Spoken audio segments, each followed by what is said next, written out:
রাসূল বলেছেন নারী পুরুষ একান্তে কথা বলবে না, এটা রাসূলের নির্দেশনা মানতেই হবে আপনার। নবীজি বলেন লা ইয়াখলুয়ান্না রাজুলুন বিইমরাআ ইল্লা যু মাহরাম, কোন বর্ণনা ইল্লা মা জি মাহরামিন, কোন পুরুষ কোন নারীর সাথে একান্তে সাক্ষাৎ করবে না মাহরাম ছাড়া।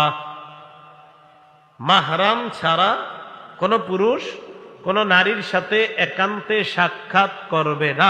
মাহরাম ছাড়া নারীর স্বামী থাকতে হবে, না হয় ভাই থাকতে হবে, এমন কেউ থাকতে হবে, না হয় বাপ থাকতে হবে। ডাক্তারের চেম্বারে যখন যান, আপনি আপনার বিবিকে একা পাঠায়েন না, আপনি সাথে যান, বাইরে পাঠায়েন, না পারলে বাপেরে পাঠায়েন।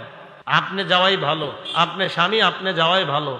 এরপরে যদি ডাক্তার সাহেব বলে যে স্বামীর ভিতরে ঢুকার অনুমতি নাই, আপনি সাথে সাথে বলবেন স্ত্রীর জন্য যদি ভিতরে প্রবেশের অনুমতি আমার না থাকে তো আপনার আছে?